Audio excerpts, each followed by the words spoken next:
At one time, Aslan Usoyan was one of the wealthiest and most powerful gangsters in Russia. A man who was respected by everyone, from the street thugs to the political elite. People often romanticize gangsters and mafia figures.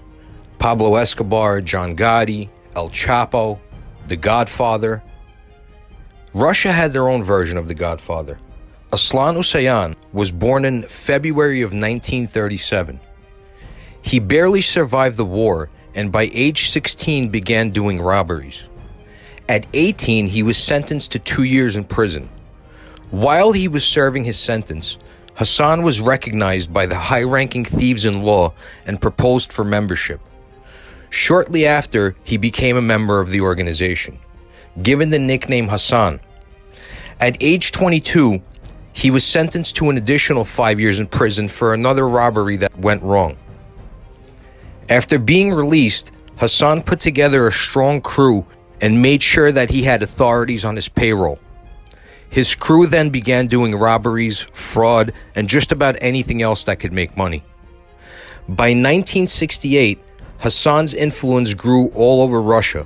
He had illegal and legal businesses in almost every region of the country. In 1986, Hassan was arrested for fraud and received 15 years in prison.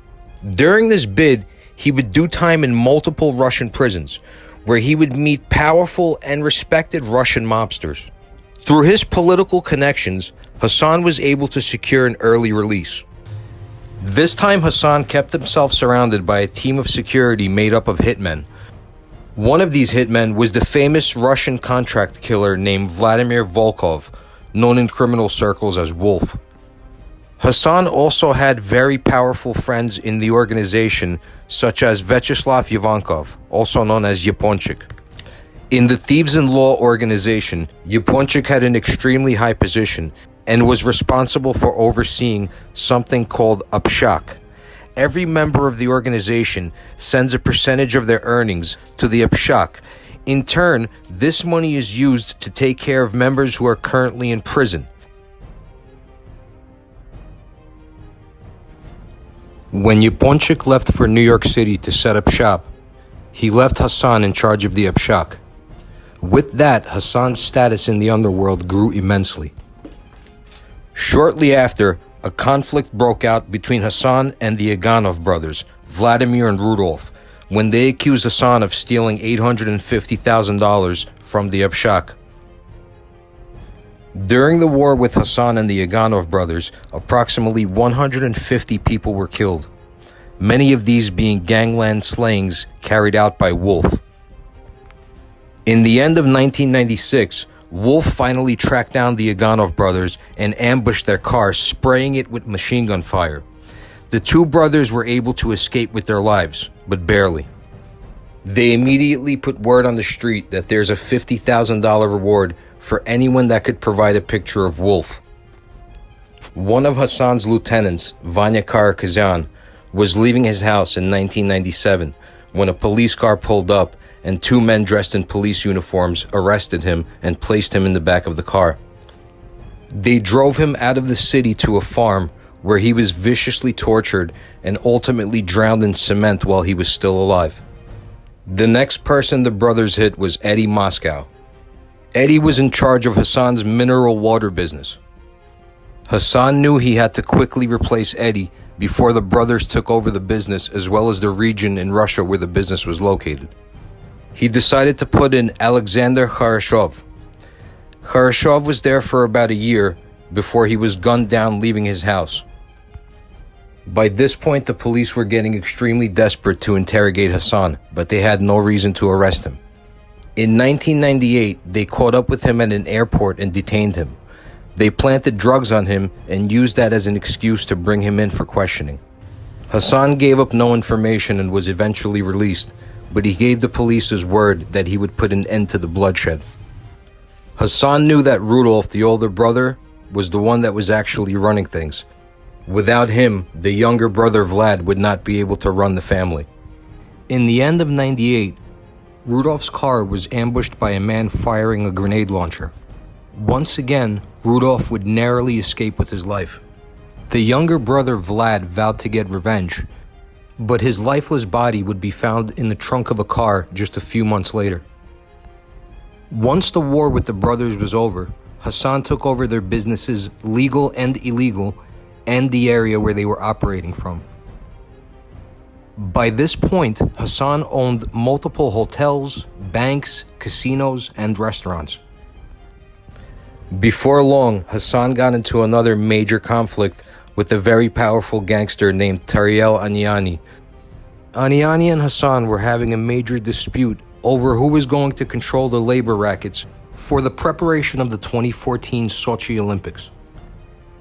Aniani had an extremely large family comprised mostly of special forces, ex-military, and ex-law enforcement. Due to rumors, Hassan felt that this meeting was going to be a setup and decided not to show up. The meeting was held on a private boat and was comprised of approximately 60 of the highest-ranking thieves in law from every region of Russia. Shortly after the meeting got underway, the boat was boarded by Russian SWAT teams.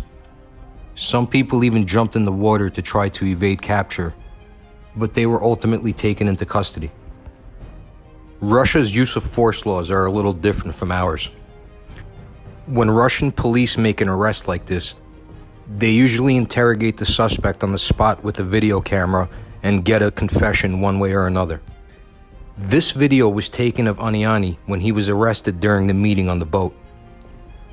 From this point on, Aniani would blame Hassan for the SWAT team raid and declared war on his entire family. Many of Aniani and Hassan's top lieutenants would die as a result of this war. But Aniani knew as long as Hassan had a powerful friend like Vyacheslav Ivankov, there was no way that Aniani would win this war. One evening, Ivankov was at a restaurant having dinner with two of his bodyguards in Moscow. When they stepped out to have a cigarette, Ivankov was shot multiple times with a sniper rifle. The restaurant's CCTV footage catches the bodyguards dragging Ivankov back into the restaurant to safety. In hospital after being shot in northern Moscow. Nicknamed Little Jap, U.S. prosecutors referred to Vyacheslav Ivankov as the godfather of Russian organized crime. Moscow police believe he probably fell victim to his professional activities. Aged 69, he has undergone surgery after the incident on Tuesday night when he was injured in the stomach. He died several months later at the hospital. When Aniani was sentenced to 10 years in prison in July of 2010, everyone thought the war between him and Hassan would calm down. However, in September of 2010, as Hassan was leaving his son's house, an attempt was made on his life. A suspected Russian criminal mastermind is being treated in a Moscow hospital after an attempt on his life.